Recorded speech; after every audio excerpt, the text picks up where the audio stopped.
নমস্কার বন্ধুরা, আমার আরও একটি নতুন ব্লগে সকলকে স্বাগত জানাচ্ছি। তো এখনও কিন্তু আমার গলাটা পুরো বসা বসাই আছে। আজকে আমি চলে এসেছি বক্রেশ্বর মন্দির, বক্রেশ্বর শিব মন্দির। আমরা গিয়েছিলাম তারাপীঠ থেকে। সবার প্রথমে এইটা হচ্ছে মেন গেট। গেট থেকে ঢুকে এই যে ছোট ছোট শিব মন্দিরগুলো দেখতে পাচ্ছেন, এখানে কিন্তু প্রচুর এইরকম শিব মন্দির আছে। এবার আমরা এই মেন গেট থেকে আমরা প্রবেশ করলাম। মেন গেট থেকে প্রবেশ করে এখানে কিন্তু একটা পুকুর আছে। এই পুকুরের জলটা কিন্তু খুব গরম। এই গরম জল একটু মাথায় ছুঁইয়ে তারপরে আমরা বাবার দর্শন করতে যাব। বাবা ভোলানাথের দর্শন করতে এই যে লাইন দিয়ে ঢুকলাম। এই পুকুরের জলটা কেন এত গরম সেটা কিন্তু বৈজ্ঞানিকরাও গবেষণা করে খুঁজে পাইনি এখনো অবধি। আর ওইদিকে অনেকগুলো আরও গরম জলের কুণ্ড আছে, পরে দেখিয়ে দেব। সবার প্রথমে আমি এই বাবা ভোলানাথের মাথায় জল ঢালাটা আপনাদের সঙ্গে শেয়ার করে দিচ্ছি। পরে আমি মন্দিরটি সম্পর্কে আমি সমস্ত কিছু তথ্য বলবো। এই যে আমরা সবাই গোল করে বসেছিলাম, আর এই যে ঠাকুরমশাই হচ্ছে আমাদের খুব সুন্দর করে আমাদের পুজোটা এত ভালো করে দিয়ে দিল। আর এতক্ষণ ধরে আমরা বসে বসে এই যে বাবা ভোলানাথ যে এখানে উদয় হয়েছে এই সম্পর্কে আমাদের কিছু কাহিনী, পুরনো কাহিনী সব সমস্ত কিছু কথা শোনাচ্ছিল। ঠাকুরমশাই বলল এখানে নাকি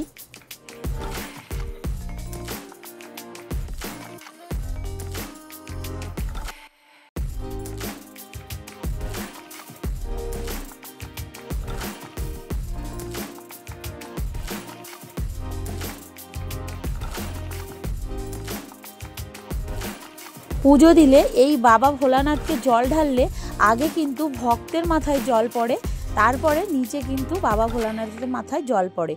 এইখানে যে দেখতে পাচ্ছেন বাবা ভোলানাথের এই পিতলের এটা দিয়ে ঢাকা আছে, এখানে কিন্তু প্রথমে জল দেওয়া হয়। এখানে কিন্তু ভক্তের মাথায় জল দেওয়া হয়। আর এর নিচে হাত দিয়ে, ওই যে দেখতে পাচ্ছেন আমি হাত দিয়ে ছুঁয়ে স্পর্শ করে দেখলাম, ওখানে কিন্তু ওই জলটাই ওখানে গিয়ে পড়ে। এইটাই আমাদের ঠাকুর মশাই এতক্ষণ ধরে বোঝাচ্ছিলেন যে এই বক্রেশ্বর বাবার মন্দিরের এখানে আগে ভক্তের মাথায় জল পড়ে, তারপরে ওই জল গিয়ে বাবার মাথায় এসে পড়ে। এবার আমরা ভালো করে মন্দিরে বাবা মাথায় জল দিয়ে পুজো দিয়ে চলে আসলাম 51 সতীপীঠের এক পিঠে। এখানে মায়ের গুরুর যে অংশটা ওইটা পড়েছিল।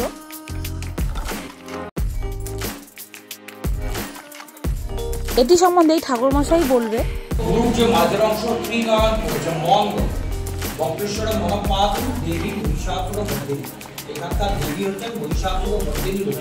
ম্যাক্সিমাম পীঠস্থানে মা কালী রূপে আছেন, বক্রেশ্বরের মা দুর্গা রূপে আছেন, মহিষাসুর মর্দিনী। এটাই হচ্ছে মায়ের শক্তি।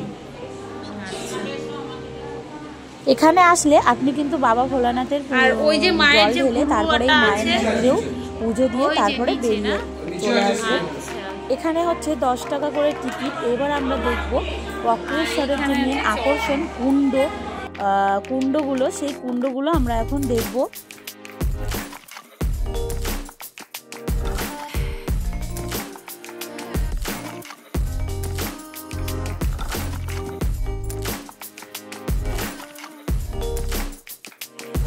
এবার আমি বলে দিই, এই বক্রেশ্বর মন্দিরটি হচ্ছে বীরভূম জেলায় সিউড়ি মহকুমাতে অবস্থিত আছে।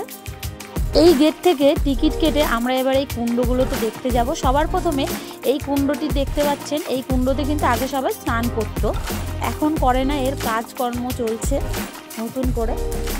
এবার আমরা সোজা যাব। এই কুণ্ড থেকে কোথা থেকে যে জল আসছে আর নিচ থেকে পুরো ফুটন্ত গরম জল উঠছে, আজও পর্যন্ত এর রহস্য অজানা। এখানে কিন্তু এই রকম অনেকগুলো কুণ্ড আছে। ভিডিও তো দেখতে পারবেন কি জানি না, কিন্তু এই কুণ্ডগুলোতে নিচ থেকে পুরো গরম জল ফুটছে আর পুরো ধোঁয়া উঠছে। কথায় মানে এখানে চাল দিয়ে দিলে চালের পুটুলি বা কিছু সবাই এনে এখানে দিয়ে দেয় আর পুরো সেদ্ধ হয়ে যায়। এই কুণ্ডটা হচ্ছে একটু বেশিই গরম, তার জন্য এটা ভালো করে ঘিরে রেখেছে যাতে কেউ পড়ে না যায়। তো ভিডিওতে কি দেখা যাচ্ছে গরম জলটা ধোঁয়াটা উঠছে? কাছে এই তো দেখতে পাচ্ছি, এই যে এই ভিডিওটাতে পুরো দেখা যাচ্ছে গরম জলের ধোঁয়াটা, দেখতে পাচ্ছেন কি জানি না। তো ভিডিওটি ভালো লাগলে অবশ্যই লাইক সাবস্ক্রাইব করে পাশে থাকার জন্য অনুরোধ রইল।